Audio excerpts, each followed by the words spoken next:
Hello, Shalom, Haris Kairene. Muito bem, hoje vou me concentrar a falar com vocês sobre a escola de Alexandria e a escola de Antioquia, tá? São assuntos que mapeiam a hermenêutica da igreja primitiva. Os primeiros séculos da igreja cristã, o desenvolvimento dos principais ou dos princípios hermenêuticos está associado a três diferentes centros da vida da igreja. São esses: a escola de Alexandria, a escola de Antioquia e o tipo de exegese ocidental. Mas antes de entrarmos no assunto, eu quero vos falar que esta aula e esta palestra é um oferecimento do livro Hermenêutica Pentecostal. Livro Hermenêutica Pentecostal, escrito por mim, trata de assuntos importantíssimos para a compreensão do movimento pentecostal. Suas raízes, os seus fundamentos teológicos, seus métodos hermenêuticos e a sua epistemologia. Excelente obra. Por apenas R$60. Entre em contato e adquire esse livro que é excelente obra. Vamos então para a aula de hoje, deixando aqui, claro, os nossos patrocinadores. Vamos então em frente e vamos pegar aqui todo o contexto destas três bases, princípios e expoentes que mapearam e nortearam a hermenêutica da igreja primitiva. Quando nós falamos da escola de Alexandria, nós estamos falando de uma escola que vai surgir no início do século terceiro, tá? A interpretação bíblica, quando falo início do século terceiro, é início do século terceiro depois de Cristo. Então, em 300 depois de Cristo, a interpretação bíblica ela vai ser influenciada especialmente pela escola de Alexandria. Essa cidade ela vai ser importante local de aprendizado onde a religião judaica e a filosofia grega, tá, se encontrarão e exercerão uma influência uma sobre a outra. A filosofia platônica ainda estava em curso nas formas de neoplatonismo e o próprio gnosticismo. E não é de se admirar que a famosa escola catequética dessa cidade de Alexandria caísse sobre a influência e o conduzir e o encanto, né, da filosofia popular e se acomodasse à sua interpretação da Bíblia. O método natural encontrado para harmonizar a religião e a filosofia foi a interpretação alegórica, visto que os filósofos pagãos já haviam por um longo tempo, um longo período, aplicado o método na interpretação de Homero e assim mostrando o caminho, tá? É que vai surgir com o próprio Filo, tá? Que também era um alexandrino, que vai emprestar e vai ter esse método, o peso à sua autoridade, reduzindo a um sistema de aplicação até mesmo dos mais simples narrativas. Tá? Dentro desse contexto e dentro desse propósito, os principais representantes dessa escola foram Clemente de Alexandria e seu discípulo Orígenes. Ambos consideravam a Bíblia como palavra inspirada de Deus no sentido mais estrito e compartilhavam da opinião corrente de que as regras especiais tinham de ser aplicadas na interpretação das mensagens divinas. Com isso, nós podemos compreender que, embora reconhecesse o sentido literal da Bíblia, eram da opinião de que só a interpretação alegórica contribuía para o conhecimento real. Clemente de Alexandria foi o primeiro a aplicar o método alegórico à interpretação do Novo Testamento, assim como a do Antigo Testamento. Ele vai propor então o princípio de que toda a Escritura deve ser entendida, compreendida, interpretada de forma alegórica. Isso vai ser de um passo à frente em relação aos outros intérpretes cristãos e vai constituir a principal característica da posição de Clemente. Tá? De acordo com ele, o sentido literal só poderia fornecer uma fé elementar, enquanto o sentido alegórico conduziria a um conhecimento real. Seu discípulo Orígenes, vai superar em uma ciência e uma influência muito mais propulsora, e ele vai propor como o maior teólogo do seu tempo, um mérito principal para a obra sobre o cristicismo textual. Ao invés da interpretação bíblica, em vez de uma obra de interpretação bíblica, ele vai propor uma obra de cristicismo textual, que é uma teoria detalhada de interpretação.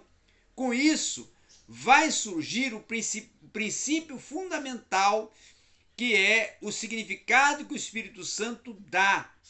É sempre simples, claro e digno de Deus, segundo Orígenes. Ou melhor, segundo Orígenes. Desculpa aqui, que de vez em quando falha, Segundo Orígenes.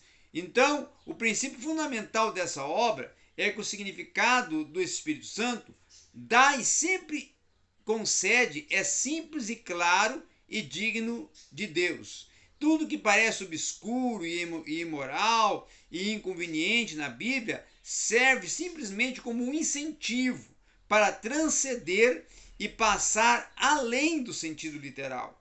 Então, Orígenes vai considerar a Bíblia como um meio para a salvação do homem, tá? E porque, de acordo com como o próprio Platão defendia, o homem consiste em 3 partes: o corpo, alma e o espírito.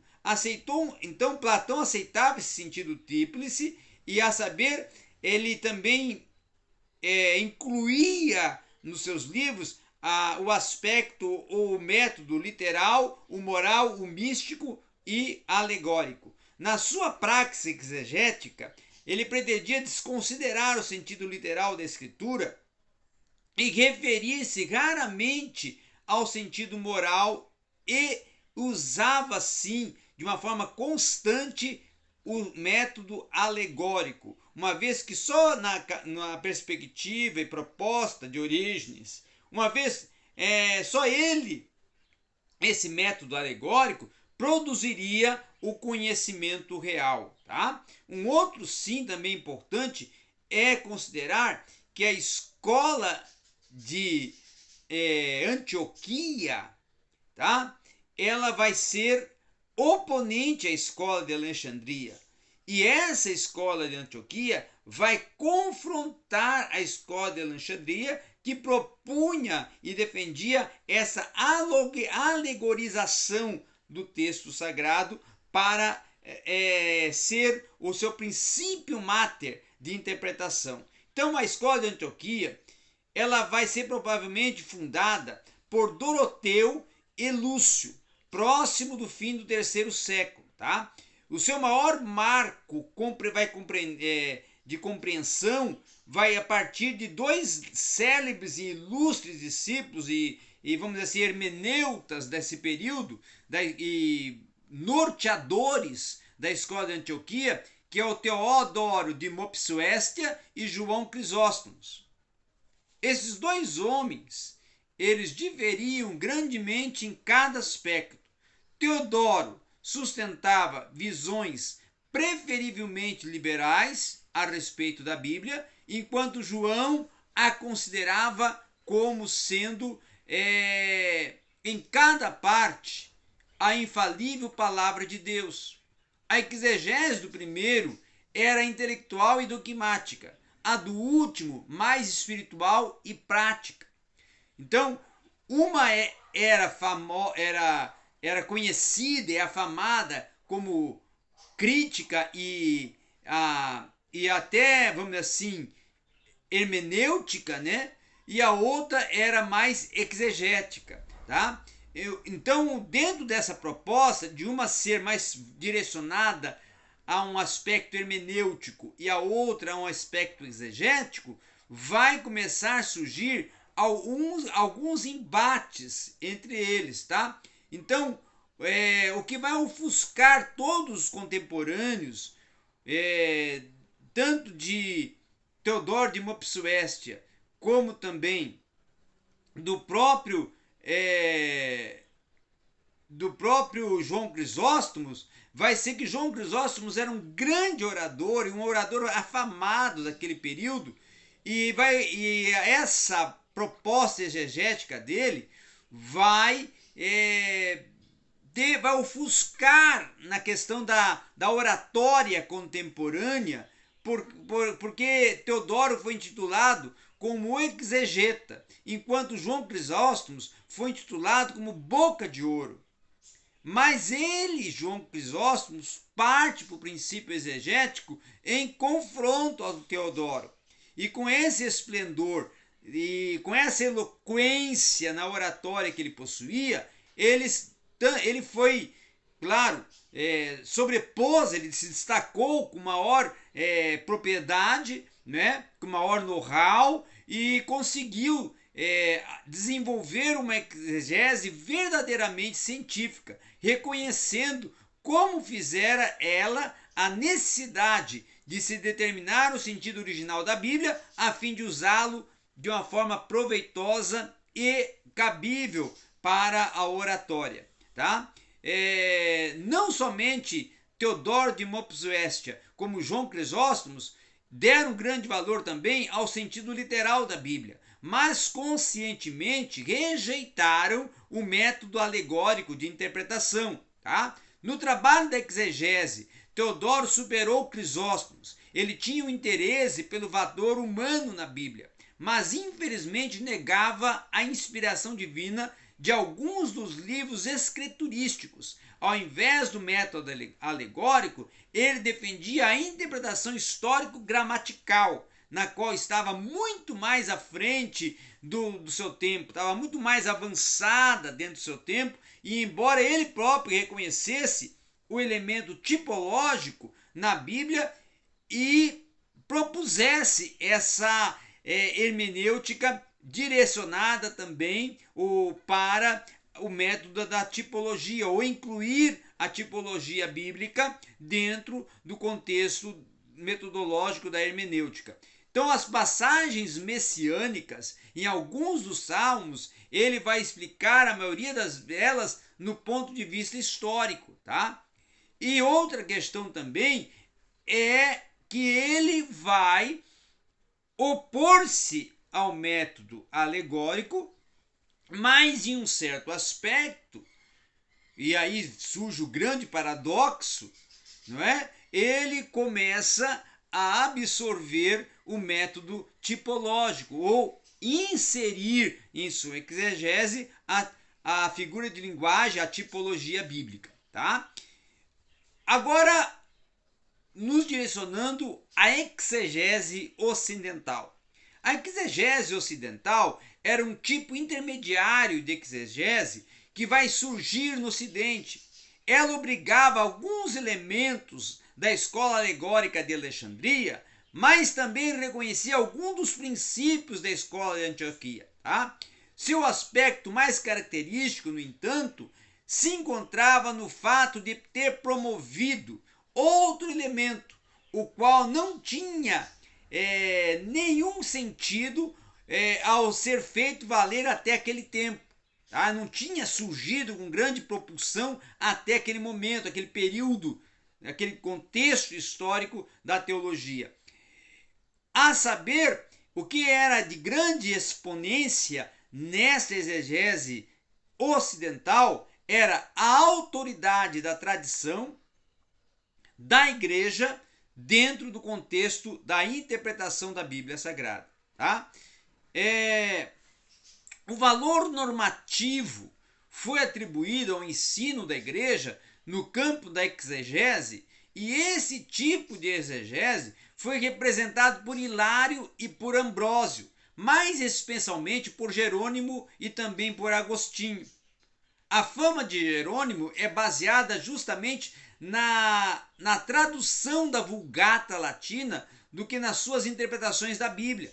Ele tinha uma familiaridade com o hebraico, com o grego, mas a sua obra no campo exegético ela consistia primeiramente de um grande número de notas linguísticas, históricas, arqueológicas, que vão ser os diferenciais até para surgir outros métodos exegéticos, tá? Agostinho se diferenciava de Jerônimo no fato de seu conhecimento das línguas originais serem bem deficientes. Então, os grandes expoentes dessa exegese do Ocidente era Jerônimo, tá?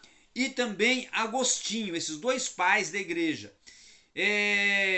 Isso mesmo quer dizer-se o quê? Que ele não foi primeiramente um exegeta, Agostinho. Ele foi grandemente, ou primeiramente, né, no aspecto mais propulsor, um sistematizador das verdades da Bíblia, ou seja, das doutrinas bíblicas, mas não a sua interpretação da Escritura. Os seus princípios hermenêuticos, os quais ele trabalhou em seu Deck Doctrine Christiane, eram melhores do que sua exegese.